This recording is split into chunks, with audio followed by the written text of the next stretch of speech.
You've been lied to. Yes, you've been lied to. You've been told that your improvement in table tennis has to do with your age, how many hours a week you practice, how long you've been playing for, what tournaments you enter, who you're practicing with, what equipment you use, and your talent level. Now, you've been told that your projection as far as how much you're going to improve depends on these factors. And I actually used to believe that as well until something happened 21 years ago. Yes, something happened 21 years ago that was a light bulb moment that really changed my perspective on who improves in table tennis and who doesn't. That's what I want to share with you today. Now, going back to those liars, most of these people are well-meaning. They're just passing off information at the table tennis club that people told them. So instead of it calling them lies, let's call them myths. Okay, so we're going to be dealing with 8 myths in table tennis. And I'm not just going to be refuting these myths, but I'm going to give you helpful suggestions how you can overcome these things and specific things that you can do in the next 30 days to be mentally strong in table tennis. Myth number 1, winning is the ultimate goal. Why is this a bad mindset? Well, because in a match, there are 4 possible outcomes. You play well and you win. You play well and you lose. You don't play well and you win, or you don't play well and you lose. So which are you actually looking for? You're looking for the performance when you play well, when you actually go out and you perform. With the mindset of, I gotta win, I gotta win, I gotta win, it actually hinders your performance instead of helping your performance. There's 2 things in a match that are within your control. The first is the decisions that you make. At 9-9, did you choose to serve deep to this forehand, or did you choose to serve short to the middle? That was a decision that you particularly made. He spun to your forehand. Did you choose a forehand block or a forehand counter loop? That was a decision that you made. So the decisions and then also the emotions. Are you getting so emotionally wrapped up in the match that you can't think and play well? Your goal is to play as you've practiced. One of the Canadian national team coaches, he did something a number of years ago that I'll never forget. He was coaching a national team player, and I looked over his shoulder, and he had a notebook, and he had 3 faces. He had a smiley face, a neutral face, and a frown. And I said, what's that about? And he said, well, I'm doing little tick marks here based on the reaction of my player. I said, what is this? And he said, well, I know, and my player knows, that his performance is directly related to how he processes the information. He has 6 to 8 seconds between points to be able to respond appropriately, have a level head, clear his mind, refocus on the tactics at hand, and come back emotionally strong for the next point. And he said, so I just keep track of this, and I hand him the notebook after each game that he was able to see how did he do emotionally. And I said, is that effective? He said, absolutely. Because like I said earlier, the 2 things that you can control are you can control your decisions and you can control how you emotionally react during the match.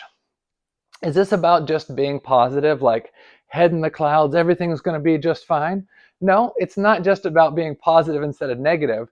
It's about being emotionally neutral enough that you can have a clear mind. You know, in practice, when you're playing a practice match, you're able to think clearly because you're not so wrapped up in the trophy or the rating or the prize money or whatever. You're able to think and play well. You want to be able to carry that mindset over to match play.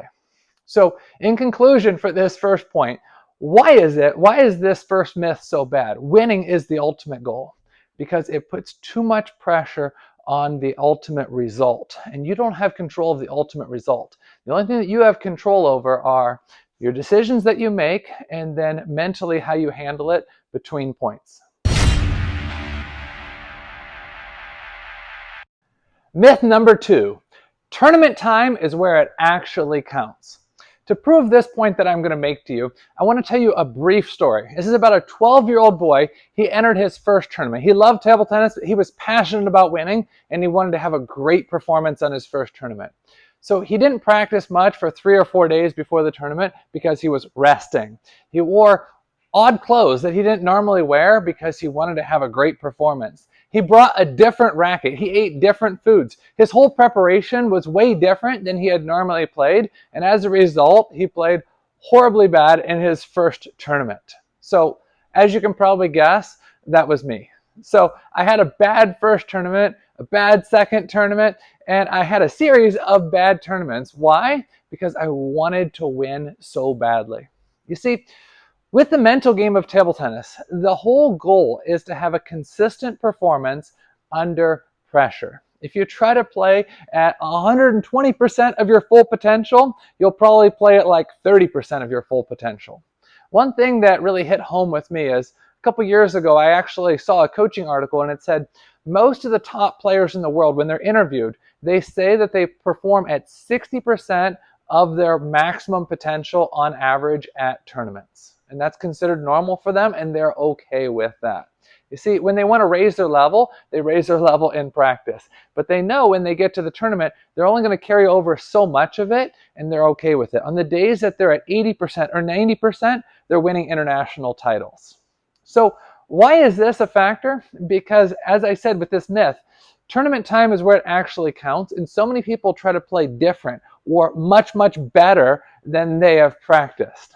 If you feel like you need to take more risk in tournaments, then that should be reflected in your practice. Let's say, for example, in tournaments when you're losing, it's oftentimes because you're hitting too much to the center of the table. You need to learn to play wider angles. So in tournaments when you're losing, you try for wider angles. You hit a couple good shots, but you kind of self-destruct because you make too many errors. Well, that should have been something that you practiced in the training hall, not just implemented in tournaments. What about in tournaments, instead of hitting your normal speed, if you feel like sometimes you have to hit faster? Well, again, that should be reflected in your normal training as well. Power Pong table tennis robots are really the time to implement new things, new changes into your game. It's difficult to implement new changes when you're playing matches at the club. Sometimes you're just reacting to their shots. So Power Pong robots give you the opportunity from the convenience of your home to implement new things into your game. Now, when do you know when to implement new things, and when do you just become consistent with the things that you have? Well, as you're developing your game, obviously you need weapons. So instead of focusing on winning, focus early on developing your skills. As you get more to an intermediate or advanced or professional level, then you're going to need to be able to peak for certain tournaments. How do you peak for those tournaments?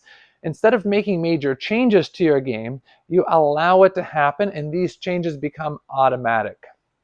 Let's say, for example, if you don't have many tournaments in the near future and you feel like you're at the developing stage of your game, then you can focus on developing a new shot. Maybe it's a different timing with your backhand loop. Maybe it's a different type of block. Maybe it's a different type of receive than you've done before. Practice it with your Power Pong robot. Use it at the club, use it in league matches, and use it in tournament matches, but realize that it's going to take time to develop these new things. As you get closer to your main competition for the year, whether it be the US Open or US Nationals or whatever your main competition is, you have to let these things flow into your game and not overanalyze your technique too much. What's my racket angle? Where should my feet be positioned? How do I turn back? Where do I time the ball? All these things slow you down. It's called paralysis by analysis. Sometimes if you're analyzing your technique too much, it tends to slow you down. So as you're getting ready for those main competitions, give yourself general reminders that can encourage yourself, as far as keep your feet active, watch the incoming ball, see his racket. Being able to make good tactical decisions is really what it's all about when you're getting closer to your main competition. So going back to our main point, tournament time is where it actually counts. Why is that a bad myth in table tennis? And why is it that believing that tournament time is where it actually counts hinders your overall progress? It hinders your progress because it prioritizes tournaments so much that oftentimes you can't play to your potential. You'll play worse trying to play so much. And this mindset oftentimes deprioritizes practice. You need to put a high priority on practice. Get your rest, get your hydration, get your nutrition. Show up early to practice. Go through your full warm-up routine. Take every point seriously as if you're playing a match. Even keep score in your footwork drills, in your warm-up drills. Even when the coach isn't keeping score, you keep score and take it seriously like a tournament. As you have better and better practices and you prioritize practice, then what's going to happen? Then you're going to be able to relax more in tournaments and just say, this is a carryover from my practice. Myth number 3, nervousness is bad. When you play matches, do you have a slightly elevated heart rate? Do you have sweaty palms? Do you feel some excitement? That's a good thing. We love excitement. That's why we love roller coasters. That's why we love scary movies, because the energy and excitement is a good thing. So you need to look at this feeling as natural and definitely a good thing. Now, how you deal with that is going to vary from person to person. But start off with the foundation that that's a good thing. That's your body's normal response for how to prep you for a match. Some people in tournaments, they feel that they need to be a little bit louder, a little bit more expressive when they win a point. Other people are going to be a little bit quieter. Some people like to jog around between points. Other people like to conserve their energy. So you need to find the best routine for you. But just keep in mind that this feeling of excitement is a good feeling of excitement. When I coached many of the national team players, and we would have training camps, sometimes I would actually turn everything into a match or everything into a tournament. Everything from forehand warm-up to footwork to serve and attack drills, turn everything into a tournament, and it would actually become quite competitive even in practice. They felt energy. They felt the desire to win. And that was a good thing. We especially did that the week or 2 weeks before a tournament. Why? Because you want to bring that same level of energy and excitement to practice as well. So the number one mistake in table tennis as far as the mental game is deprioritizing practice, because that's just practice, and then over-prioritizing tournaments. So energy is good, but you need to have this same energy in practice. Even if your practice partner doesn't want to keep score, you can be keeping score and you can have a tournament mentality even in practice. You probably saw the World Championship final where Werner Schlager won the World Championships. And after he won, he was actually interviewed after he won, and they said, "Why didn't you look that stressed during the match?"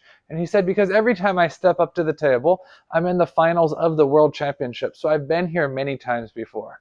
And that's really the goal for practice, is bringing that same mentality that you have in the tournament into the practice hall. So what is it about this nervousness that's so bad? Why is this such a bad thing? Why is it bad when a coach or a parent or another player says like, "Oh, you look nervous," or "Stop being nervous"? Because it's a wrong kind of perspective or focus on what the energy is. You want to feel some energy. If you're going into a big match at the US Open, you're going to feel something. And the way that you process that energy is important. If you look at that as a bad thing, like, "Oh, I'm nervous, I'm probably going to choke," well, then your wish is probably going to come true. You're probably going to choke and play bad. But if you say, "Hey, I'm gearing up for this match. I'm really excited about this match and I'm ready to perform," that puts you in a better seat to win the match even before the first point.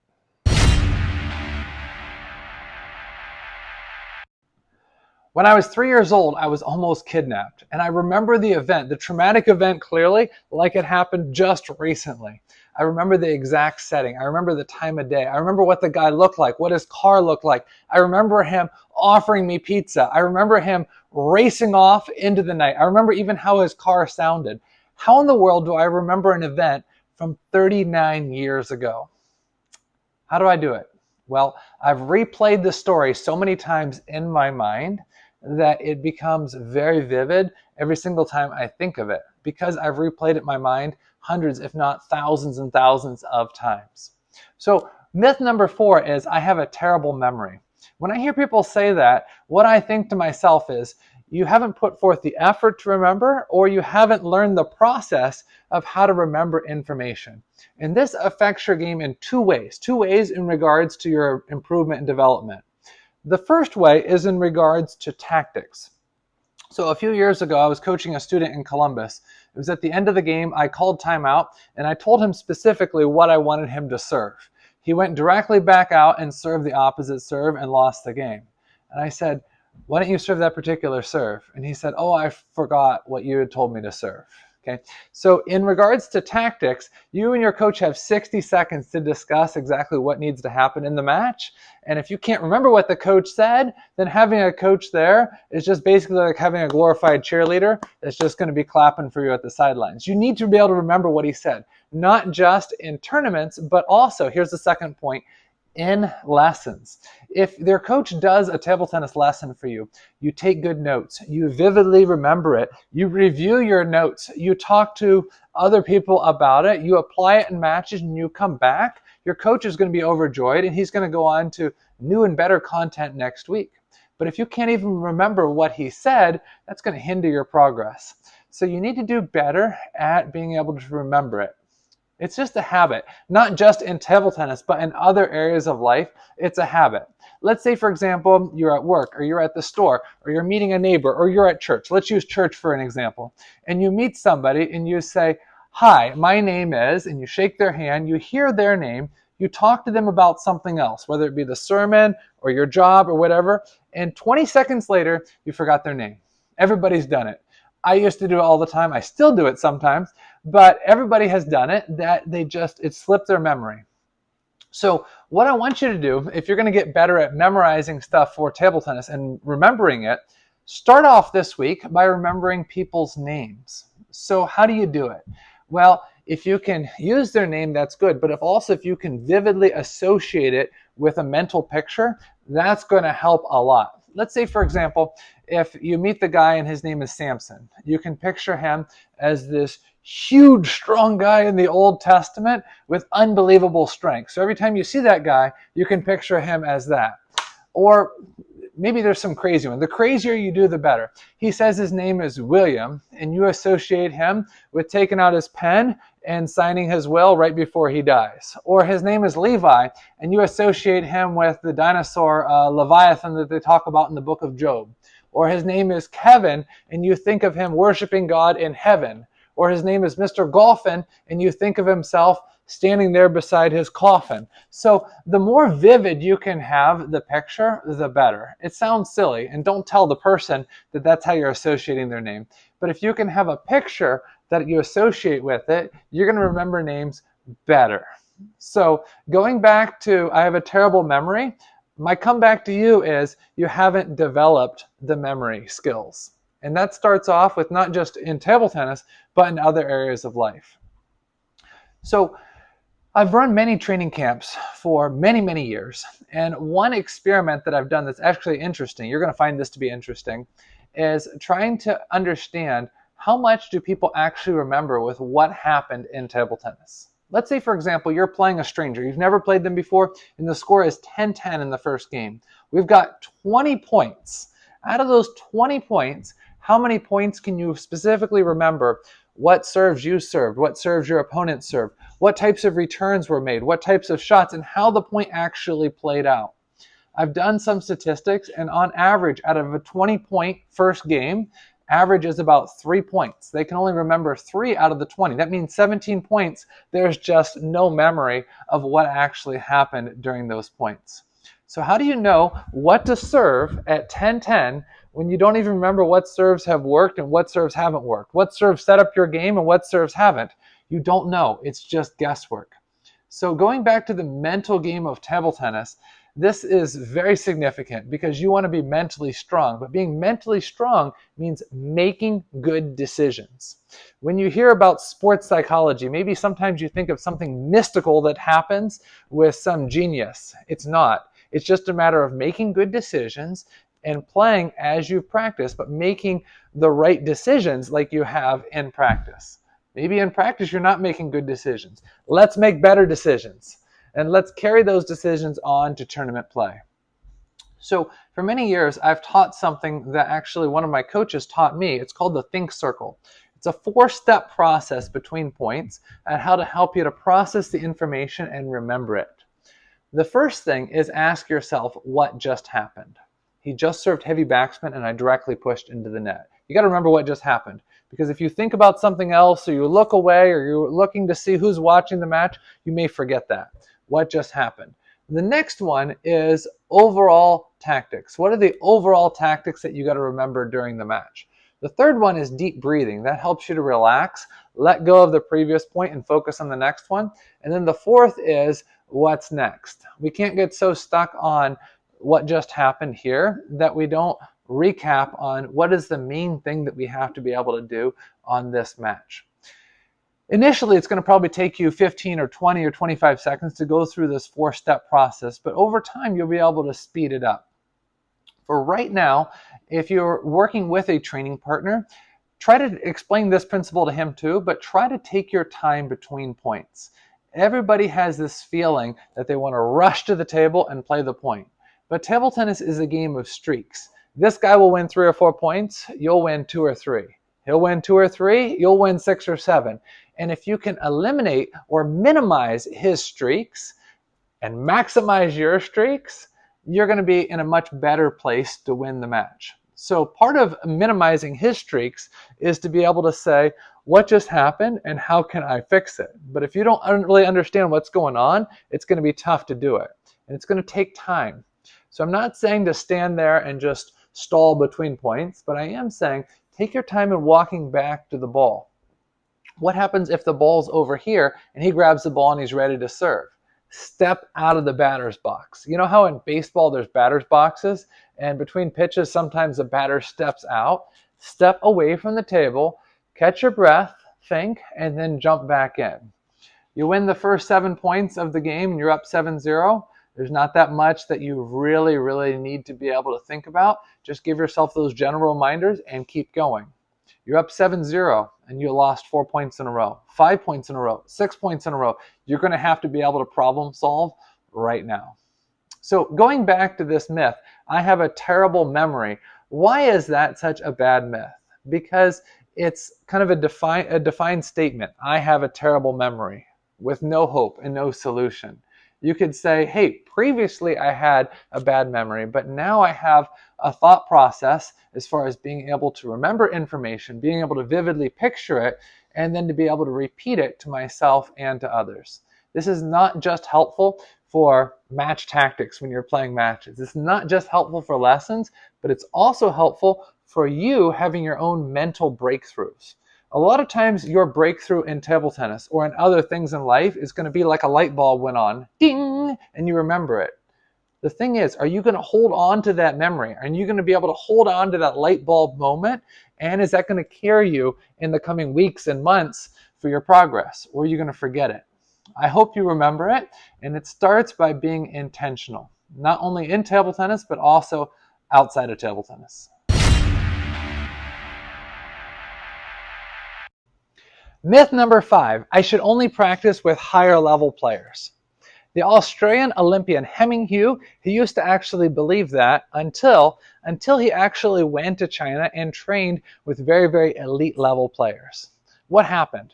He didn't actually improve that much. When he went back to Australia and played with people at his level or even lower than him, he improved more. And I asked him, I said, why was this the case? Why did you actually improve more playing with people at your level or lower than you did with the higher level practice partners? And he said, when you're playing with the higher level practice partners, oftentimes you're just reacting to their shots and you're not really fully developing your own playing system. When you play with people at your level or even a little bit lower, you're able to dominate them with strong shots. It's also easier to implement new things into your game, but really the goal should be long-term to dominate the competition.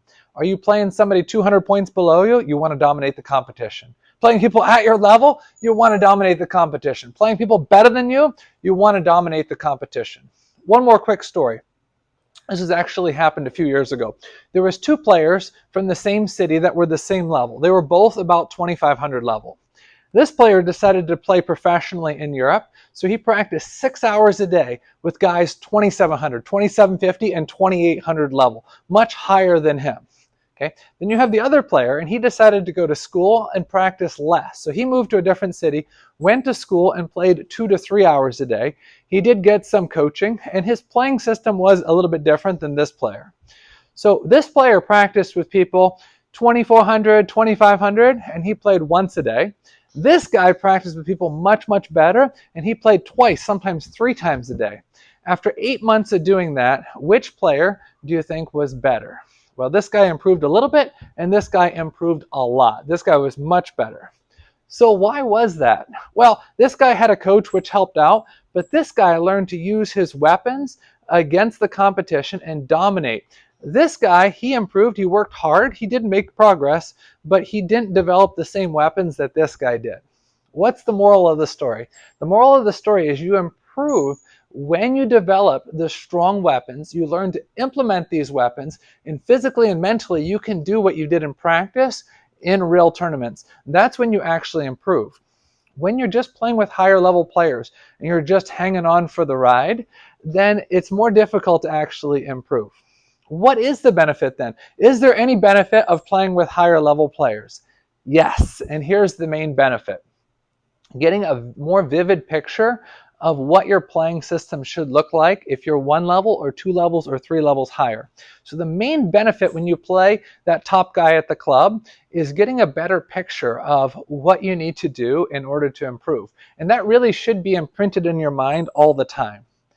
What is it going to take specifically for me to get better? What exactly is my game going to look like? How does a 2700 level serve return actually look like? How does a 2700 level block look like? How does a counter loop look like? Once you can have that vivid picture in your game as to what it's going to look like 1 level, 2 levels, or even 3 levels better, then you're going to be more on track to practice. The more specific you can be, the more vivid the imagery, the more you're going to be able to target specific things. The more you think about, the more you write about, and the more you talk about something happening, the more likely it is to happen. So once you understand something that you really have to do, take notes. Think about it a lot, write about it a lot, and record yourself. When you finally do it right, you need to be able to have that vivid picture of you doing it right. Why is it actually more valuable for you to watch yourself than to watch professional players? Imagine if you watch videos of Fen Zhendong or Truls or somebody else. You're like, well, that's Truls, and I can't really associate with him because that's him and he's amazing. Whereas when you watch yourself doing the skill, especially that skill you've worked so hard on, that actually builds your confidence. Why? Because you can see that you yourself are actually doing it. So in addition to having a right picture of what you should practice, in addition to having the confidence and the discipline to do it, record yourself because that furthers your memory, remembering that you yourself actually did it. So going back to our original question was, why is it that the myth, I should only practice with better players, is harmful? Because the assumption when you have that mindset is that there's not much value in playing with lower players. So if you go to the club and you play 8 matches, 4 players are higher and 4 players are lower, and you're under the assumption that there's no benefit in playing lower players, you're going to lose that. You're going to lose the profit of that training. And in many cases, playing with the lower players and dominating them with your new serve, dominating them with your third ball attack, and really being able to force your game upon them is actually a bigger benefit than playing with those 4 higher level players. So it's all a matter of how you approach the game and really what is your goal. Is your goal to really just hang on for the ride, or is your goal to dominate the competitors? Myth number 6, my environment determines my success. Growing up in Ohio, I had very limited training opportunities. Until I was 21 years old, I played mainly with people here in Ohio. The club was open only 2 days a week, and most of the players that I played with were between 1600 and 1900 level. So I never achieved world-class success, but I was able to get to 2350 playing with lower level players. So my thought process was, if I only had the ideal training environment, my level would just skyrocket. The Canadian national team, I was very blessed with the opportunity. They asked me to go there and play full-time with them. So Canadian national team, great coaches, great team of elite players practicing twice a day. And I lived there for 3.5 years, and I trained like a beast.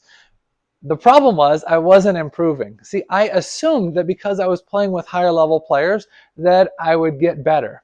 After 3.5 years of really not making tremendous progress, making slight progress, I moved back to Ohio and I was a bit discouraged because I thought I was really going to become an elite player because I had such great training partners and I practiced so much compared to what I did in Ohio.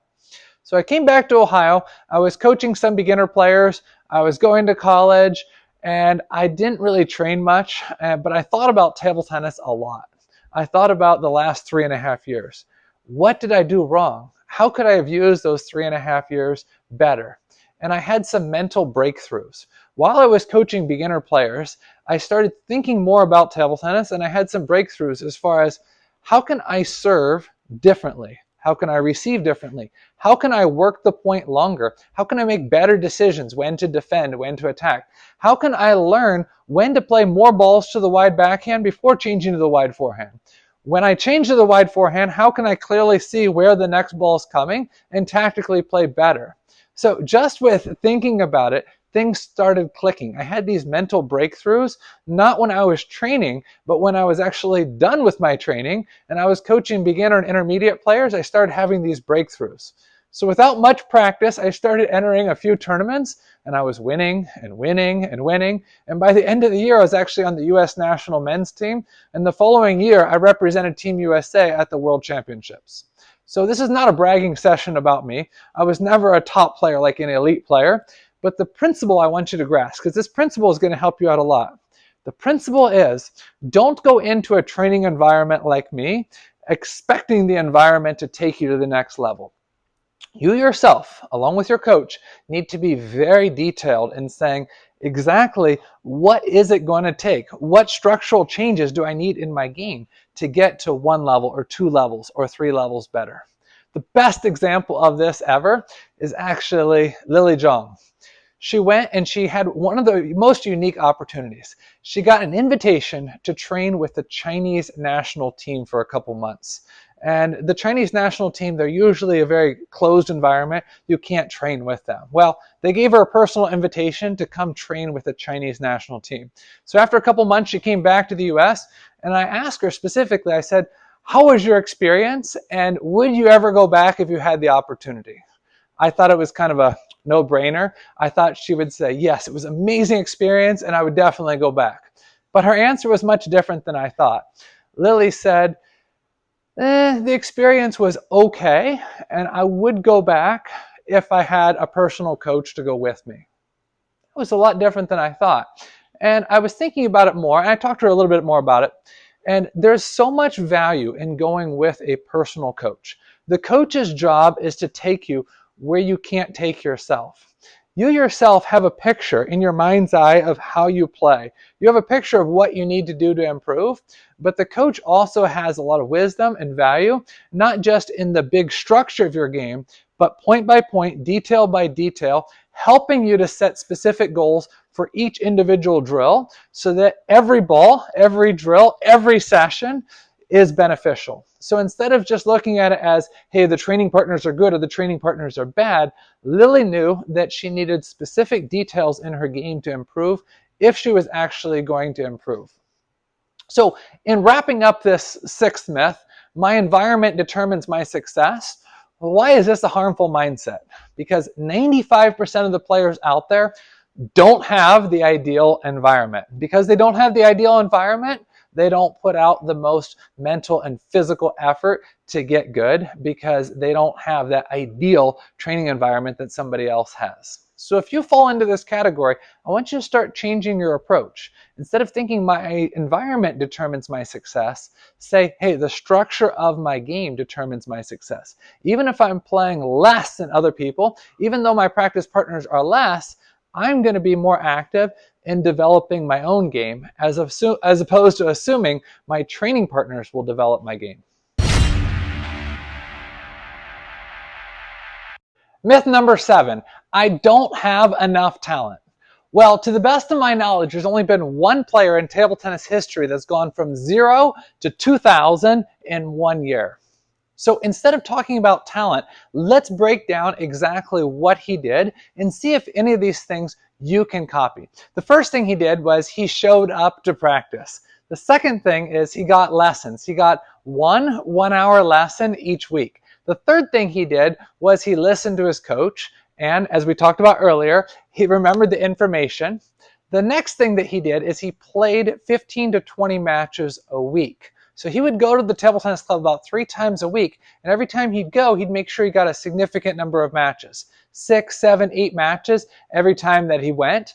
The next thing he did was he had fun. He enjoyed the process. So many people are so anxious to get to this level or this level or this level, they don't enjoy the process of being a 600 level player or a 900 level player or a 1200 level player.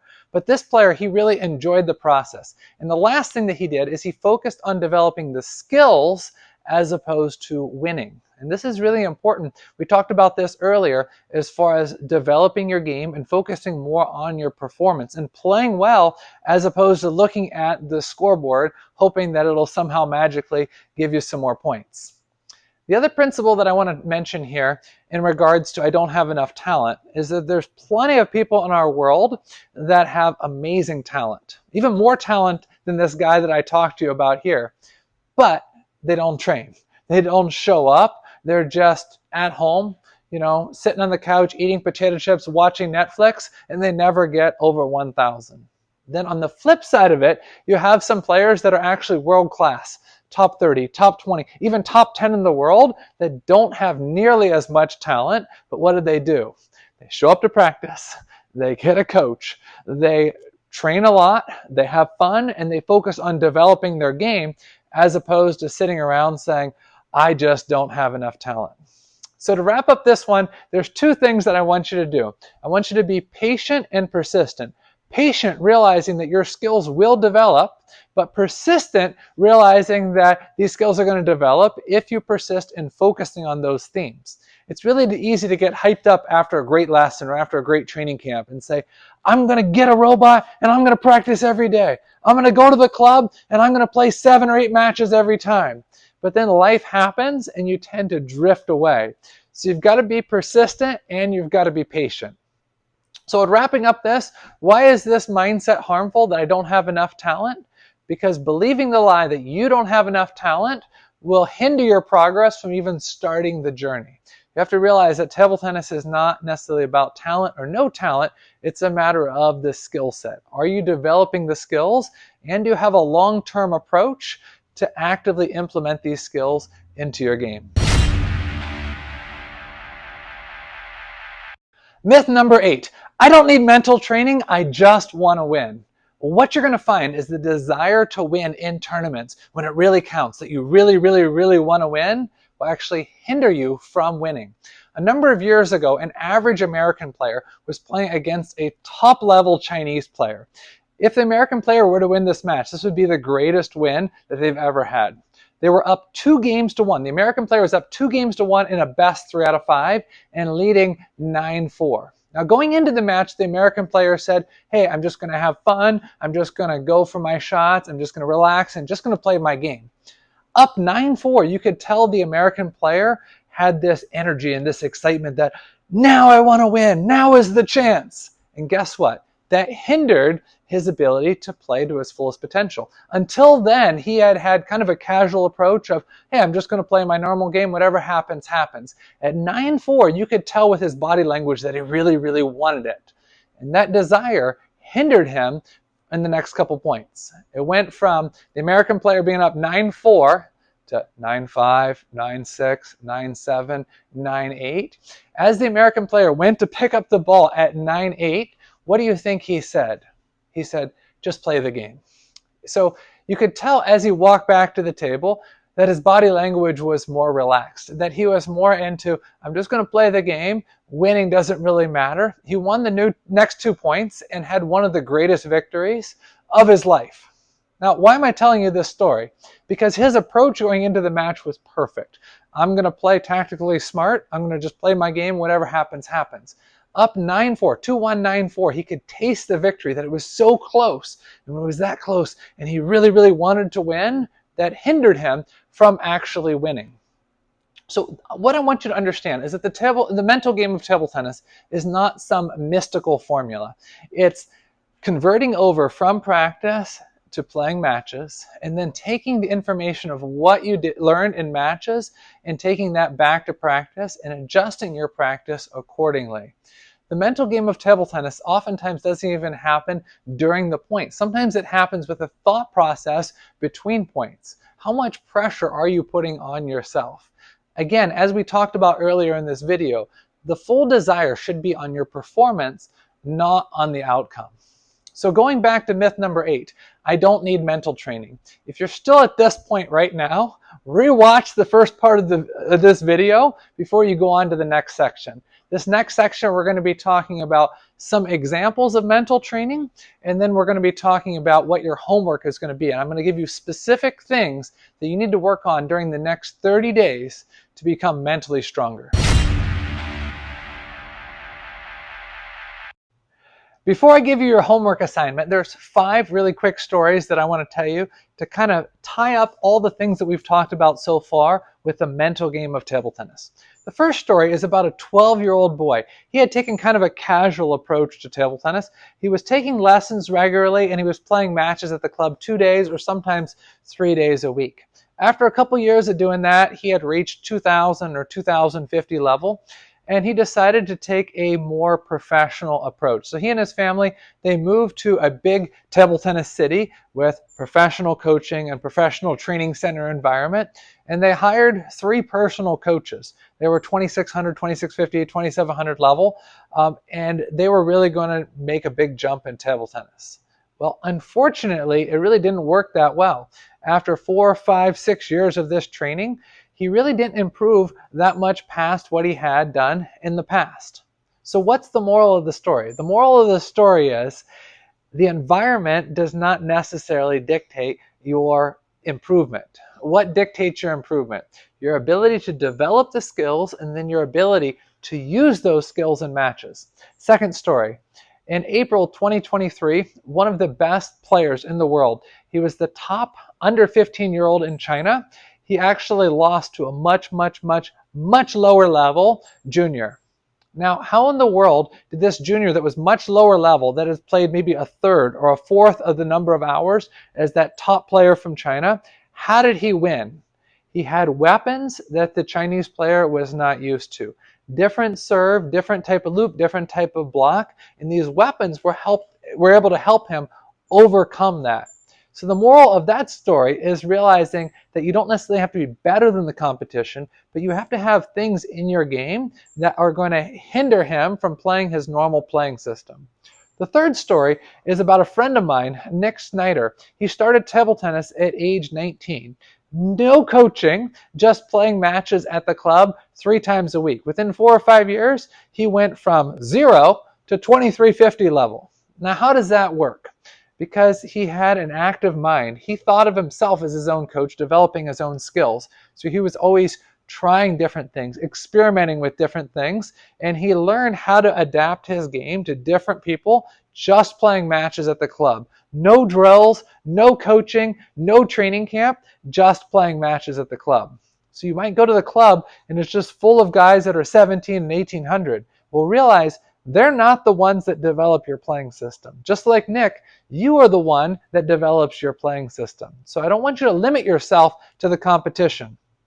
Also, people think that age is a factor as far as, oh, you have to be this rating by age 11, by that rating by age 13, by this rating by age 15. It doesn't work like that. Sameh Awadallah, he didn't start until 21 years old, and he made it to the top 4 in Egypt. So how do you get to 2550, 2600, 2650 level if you start at 21 years old? Well, you can't go with that assumption that you can't get to that level if you start later in life. You can. Andrzej Gruba from Poland, he got to top 10 in the world, and I've heard that he started at age 15. So regardless of what your age is, whether you be 15 or 18 or 21 or 31 or 41, regardless of your age, you really can make progress. So the moral of the story is don't box yourself into not being able to improve just because of your age. The fourth story is about a junior that was ranked number 300 in the world, and this junior defeated number 1 junior in the world 4-0. So how does the number 300 in the world defeat number 1 in the world 4-0? Well, they recently read the book With Winning in Mind by Lanny Basham. Now, the mental training that's contained in this book and in this video will not just suddenly help you to beat those high players just because you have good thoughts. What will it do? It will allow you to use your skills that you already have better in match play. So if you've got the skills, read the book With Winning in Mind. This is a great book to help you carry that over to match play. If you don't have the skills, develop the skills. But while you're developing the skills, also read the book and apply some of these principles that I'm talking to you about here. And our final story is about Mima Ito. Mima Ito, about 5, 6, 7 years ago, was much, much, much better than a lot of the other girls in Japan. Instead of going to the Japanese national team training center and practicing with the rest of them, she hired 2 guys to be her personal practice partners. She practiced less, and she practiced in a small place with just her and her coach and her practice partners. Why did she take this approach? Because instead of just working on everything in a training center environment, she wanted to work on specific details for her game.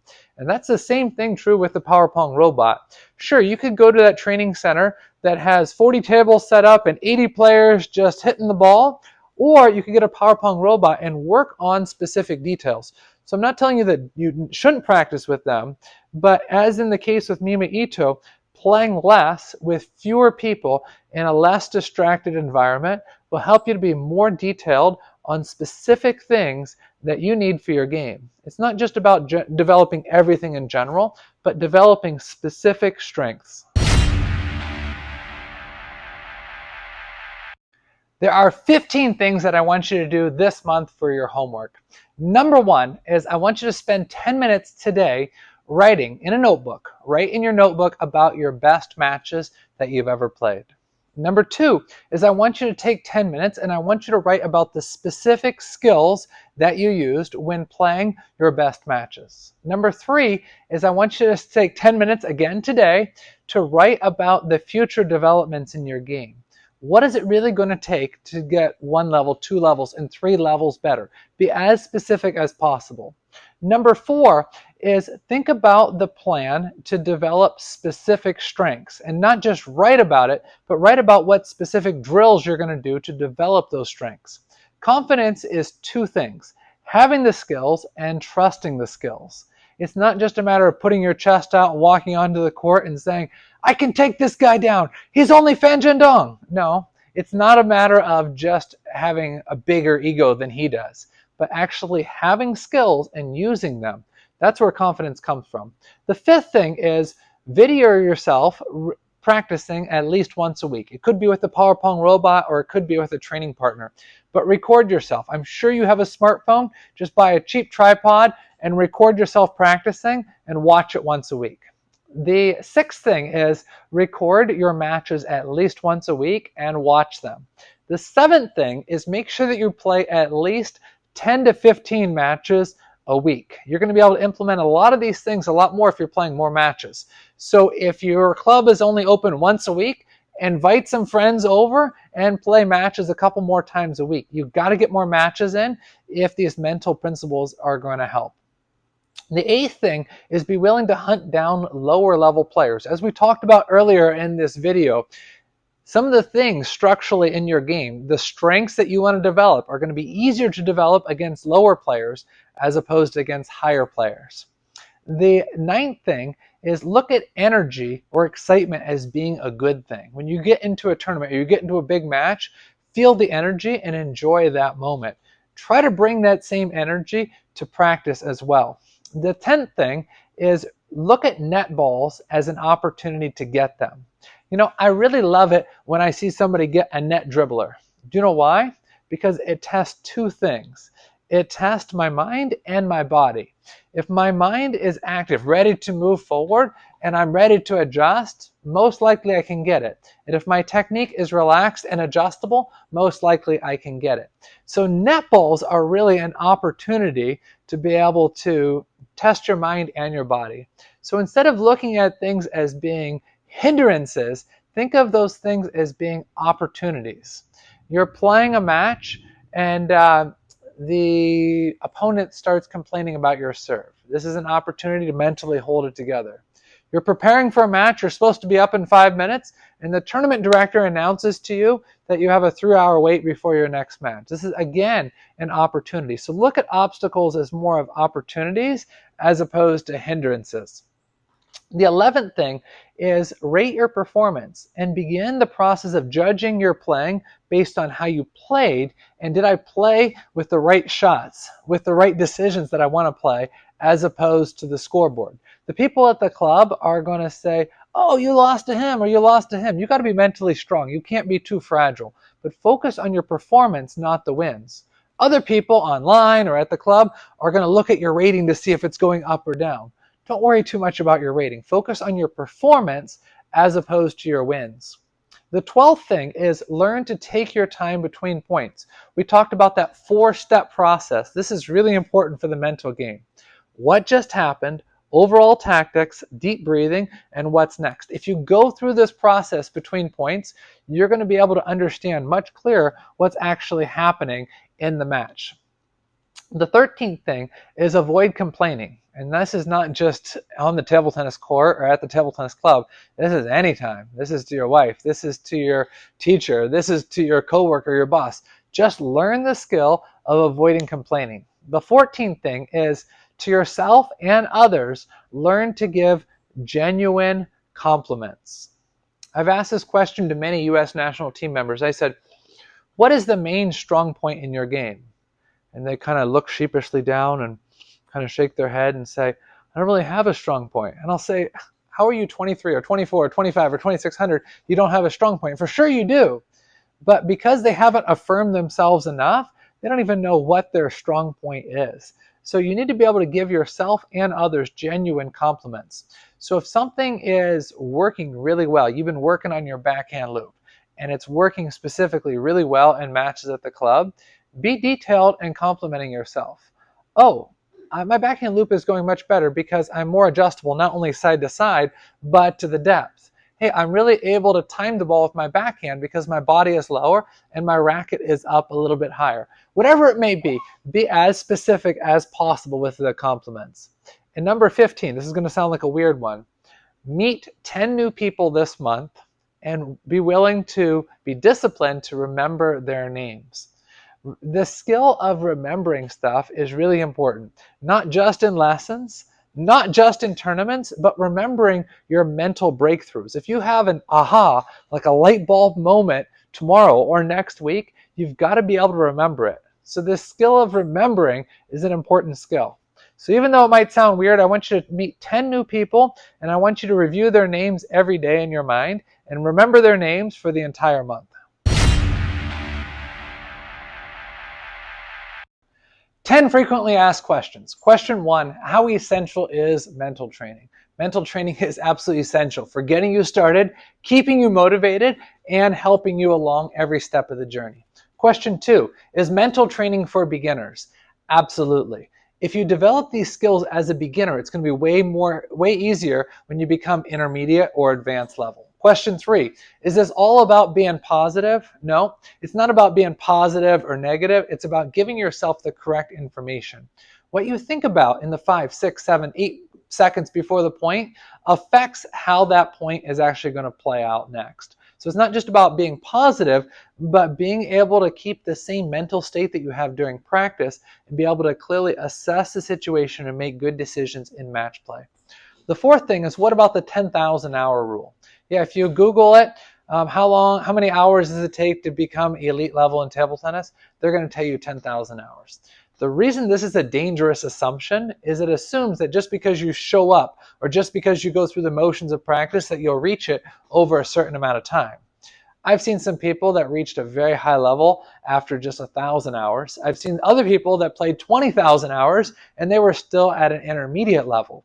So I really don't believe in the 10,000 hour rule. The 5th thing is effort. What do you think, Samson, about effort?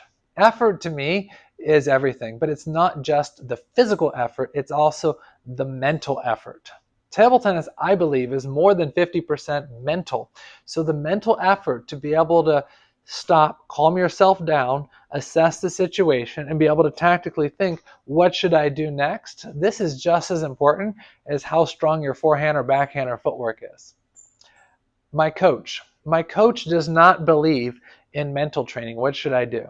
Well, your coach may not believe in mental training, but what does he believe in? He believes in you showing up for practice. He believes in you having a good mentality. He believes in you remembering the information that he taught you. He believes in you practicing the things that he taught you. He believes in you having a good tournament performance. So even though he might not directly believe in mental training, I'm sure he believes in all these principles that we're talking about here today.